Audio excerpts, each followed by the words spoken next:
Well, hello, and thanks for watching another episode of ARFCOM News, your twice-weekly dose of the finest 2A propaganda.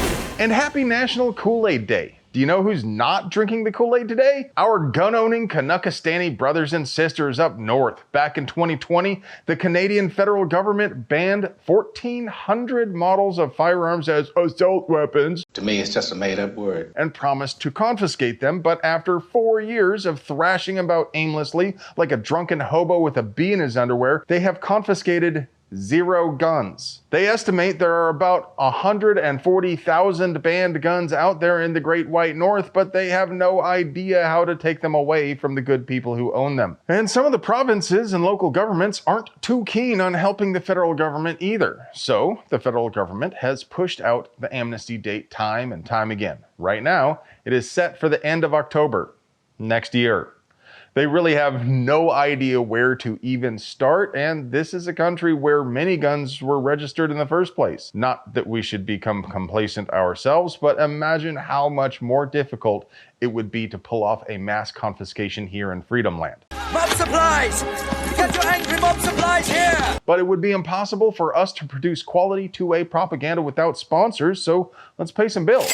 Today's video is sponsored by Franklin Armory. Anything worth shooting is worth shooting twice, and now that braces are back on the menu, Franklin is hooking you up with 3 all-new factory-complete pistol models, all equipped with SB tactical braces and, of course, Franklin Armory binary firing systems. Franklin Armory, those freedom facilitators who brought you twice the fuse with their binary firing system, because it's a scientific fact that bad guys with twice as many holes in them are half as dangerous. So in the unfortunate event you should ever need your firearm for defense, remember, it's math.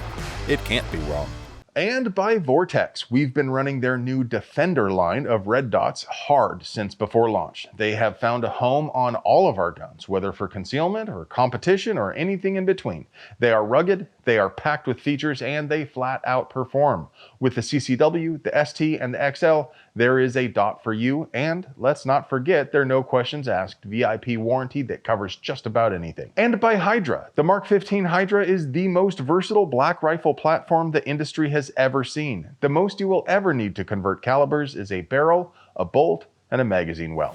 The most fundamental natural right is the right to be alive, to exist.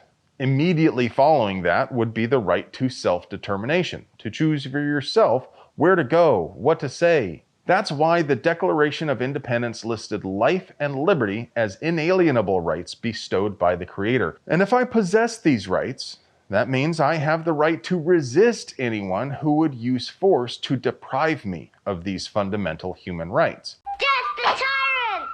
But if you are unfortunate enough to live in one of those states where you have to get a permission slip to carry, imagine for a moment if a cop just went ahead and stuffed you in the back of his squad car and searched your car for half an hour, all because you showed him your carry permit.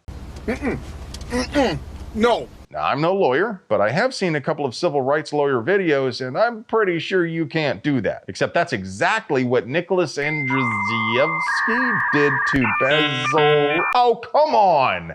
Sukana? Dude, I really rolled a natural 1 for names this week. Anyway, back in 2018, this jackbooted thug with a really hard name pulled up on Basil, who was stopped in his Kia Sorento with the engine running while he waited for his GPS to start GPSing. The cop demanded Basil's license, as is their custom.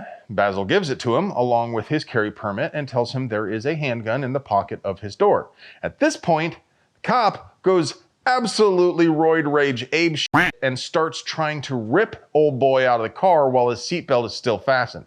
He ends up getting him out, throws him on the ground, cuffs him, leaves him in the back of his squad car for half an hour while he tears apart Basil's car and screams, "Where are the hookers? Where are the drugs?" But the cop would end up having to look elsewhere for his party supplies because his search turned up no evidence of any crime whatsoever. Eventually, they cited Basil for blocking a driveway and let him go. But they kept a thumb drive with pictures of his dead father and $320 in cash, which he still hasn't gotten back. Naturally, as soon as his supervisor found out what the super cop Alphabet Soup tried to do, he was disciplined. I'm just kidding. The department circled the wagons and refused to release the missing property, then defended this dirtbag after Basil filed a lawsuit. Lower courts ruled qualified immunity did not protect the officer because he was not acting in good faith, but he appealed, and just now, the Second Circuit also ruled against Alphabet Cop. Of course, this case is just saying that he can be sued, that qualified immunity does not protect him. It's still not a win yet, and I looked, and I could not find any hint that he has yet suffered any sort of professional consequences whatsoever for his actions, but let's hope he pays mightily.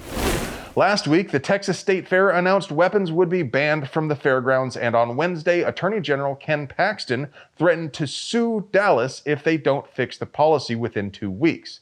See, the fairgrounds are owned by the city of Dallas, and as a public venue, they do not have the authority to ban guns under Texas law. The fairgrounds is also in the ghetto. In the ghetto, on the cold and gray Chicago moon, another little baby child is born in the ghetto, in the ghetto. So only an absolute mouth-breathing, knuckle-dragging imbecile would go there without a weapon. We'll keep you posted, but my bet is the state fair officials will get it together before the deadline. An aggressively authoritarian Princeton professor named, I swear I'm not making this up, Patrick Sharkey, just published a study that claims the week after deer season starts has significantly more shootings than the week prior. They suggest the ready availability of firearms leads more people to wake up and choose violence. But I'd bet drunken hillbillies play an even bigger role. Not everybody who hunts is a safe and conscientious member of the gun community like you folk. A lot of them are FUDs. He owns a bolt-action rifle with a scope that was sighted in by the guy at Cabela's, so you know it's dead nuts on. And he still has some bullets in the box he bought when he picked up the rifle. He'll shoot maybe 2 or 3 rounds at deer every year while he sits in a blind and stacks up empty Bud Light cans. Then he leans the rifle up in the corner of his closet. We're lucky if he even unloads it. He is a disgrace to outdoorsmen, but let's be honest, there are a lot of them in some states. And by using the flawed data in the gun violence archive, they can cherry pick places and times that support the findings they're looking for. And yeah, they are definitely going to indulge Dr. Sharkey's bias because his website, American Violence, is funded by control freak billionaires John and Laura Arnold, and they gave over $1 million to his university. And now for your moment of Zen.